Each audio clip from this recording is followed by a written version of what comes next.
Hello, Year 5, Mr. Hill here to finish off boxing up the biography that we've started. So we looked yesterday at going through the first few boxes and we worked through them together. We're going to carry on today and finish up the missing boxes, picking the key information from our model text. The areas we're going to focus on today are the introduction, the names and dates, the key facts that the biography is going to talk about, Kit Marlowe's working life and career, what is their job normally related to, what made them famous, the key events and the life-changing moments, and the conclusion, summing up the information and why is that person so important. So first things first, our introduction. So it's this paragraph here in green.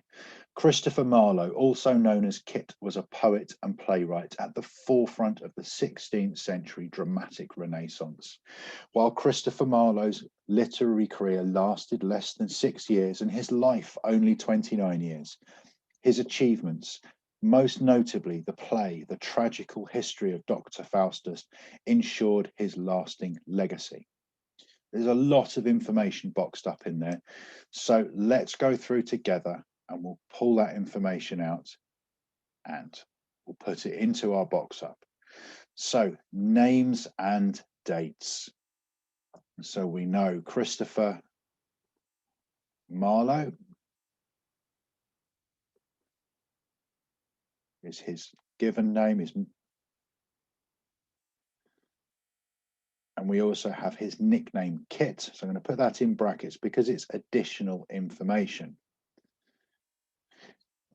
Dates as well. So we think he was born 1564 and he died in 1593. So we've got the year he was born, the year he was died. The key facts that the biography is going to talk about. So we'll do that with bullet points this time. So we've got it here. He was a poet and playwright.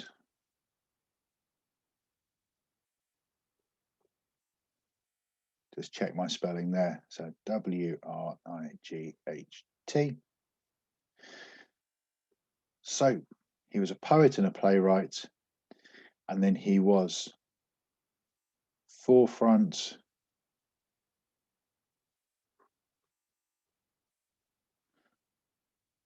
of 16th.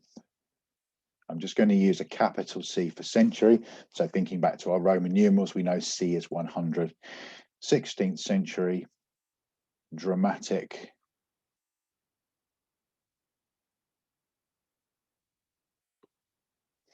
All right, I need to check the spelling of this one, make sure I get it right. So again, if we're copying things down when we're doing our research, it's really important that we get those words spelt correctly so that when we come to use them, we know what we're talking about.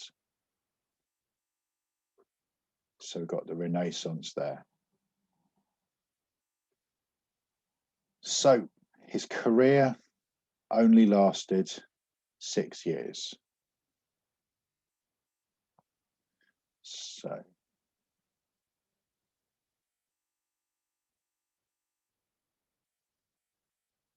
we've got only 6 years as a writer. And then that links me back to here, poet and playwright. And he was only 29.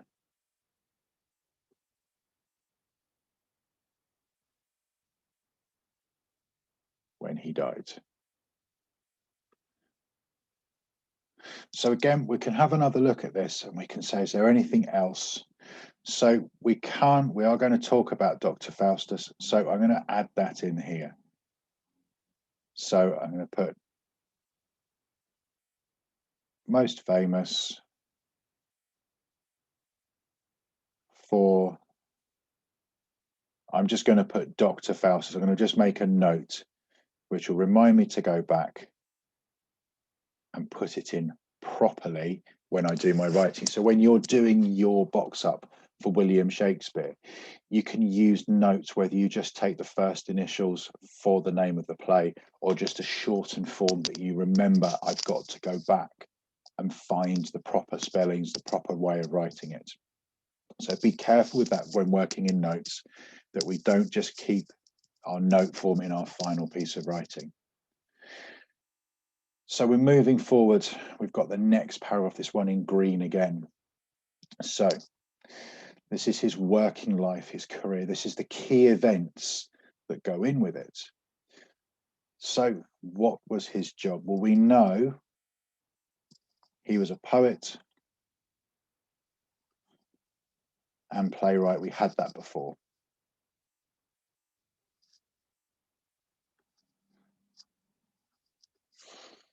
Normally related to what made them famous. So that's what he was most famous for. But he was also known, now he wasn't definitely known for this, so he was possibly a secret agent.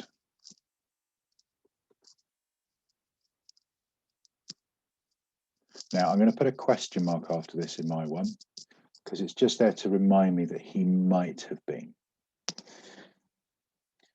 So after 1857, Marlowe was in London writing for the theatre.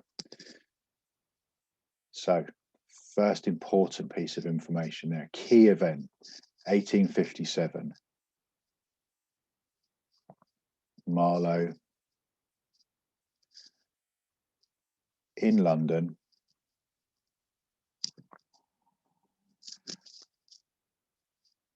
writing. And then I'm just going to put a little note for myself here. And spying, question mark, because we don't actually know that he definitely did. So we've got in brackets here in parenthesis, and probably also engaging himself occasionally in government service. So I've just put and spying, because that's kind of what he would have been doing. And then we've got his first play. So again, in notes, first play, I'm just going to write Dido. And again, remembering what I said when we were doing the previous box, make sure if you've written a shortened version of something, you go back when you do your writing and put the full version in. So I'm just going to put 3 dots there to remind me I need more.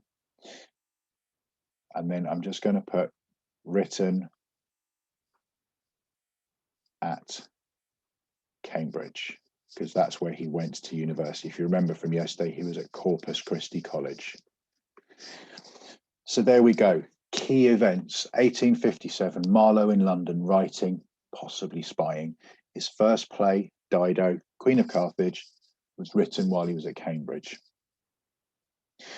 We move on. Got this huge paragraph to go through.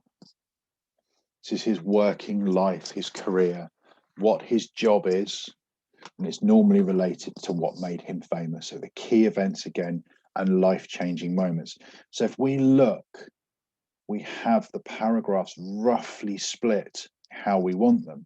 So the final paragraph here, the life-changing moment, would be tied up with this. The key events, most famous play, and then being arrested, what his job is. So we can talk about all the plays he's written. So we know from before, he was a playwright. Again, making sure I spell this correctly. So he wrote histories and tragedies.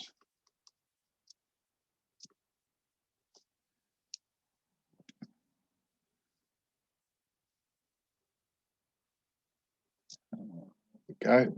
So we can add in some names. So his history plays. So again, I'm going to write these as a short form and remember that I need to go back. So we have history. We've got Dido. We've got Edward II. Now I can cheat here as well. I can use Roman numerals again. can just put Edward II, which will remind me to go back. We've got Hero and Leander. So I might just use a plus again to instead of having to write out and then finally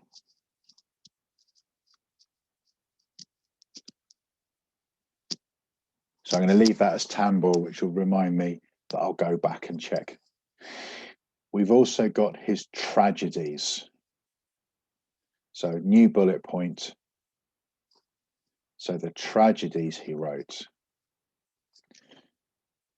We've got the Jew of Malta.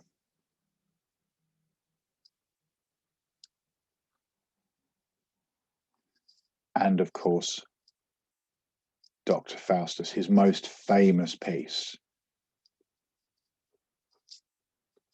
So we've got those written down. So those are what he's known for. So Faustus, so I'm just going to put an extra bullet point in here. Just say Doctor, most famous,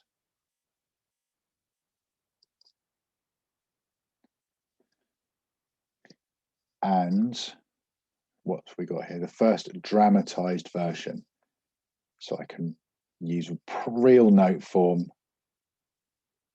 I can just say drama version of the Faust legend. And again, if I'm writing like this, it's going to remind me to go back and just check the notes I've got and maybe do a little bit of extra reading and just make sure I've got all the important things. So I might want to say, like we've done in our model text, what the Faust legend is, the fact that a man sells his soul to the devil in exchange for knowledge and power. So key events, that's the next one I'm going to look at. So I'm going to split this off. In fact, I'm going to grab a ruler and I'm going to do this nice and neatly. So I'm going to do it nice and neat so I'm not going to be stuck. Oops. There we go. So I've split my box now. So key events. He was arrested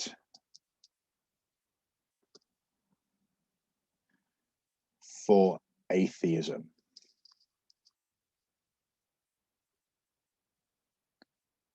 Which we called heresy. So I'm going to change that. Arrested for heresy. Now I might want to here put a little note of what heresy is, just to remind myself. So I'm just going to put not following beliefs. Just to remind me of what that word is. So he should have been burnt at the stake, and he wasn't. So should be burnt at stake. And then I'm just going to put instead, there was no prison,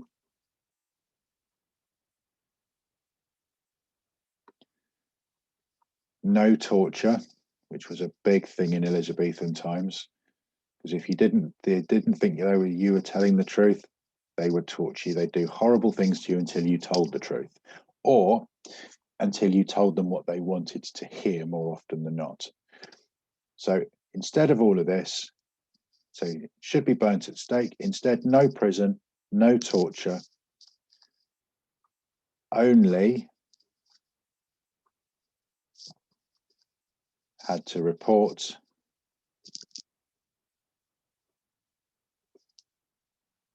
daily to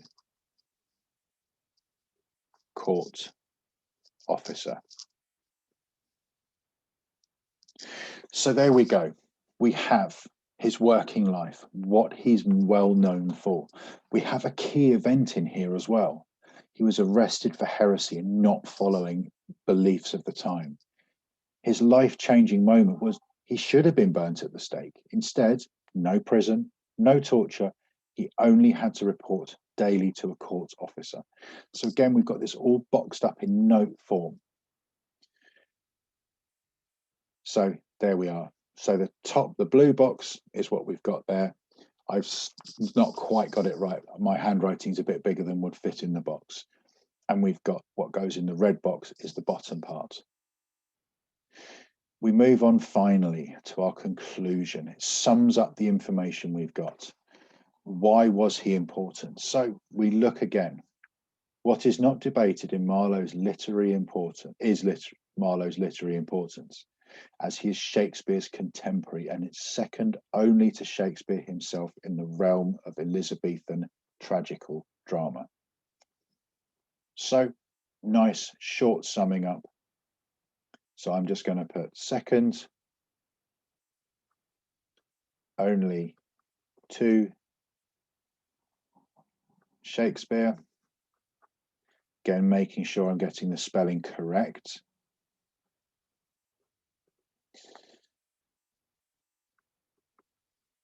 In the realm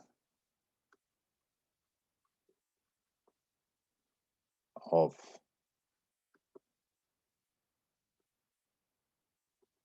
Elizabethan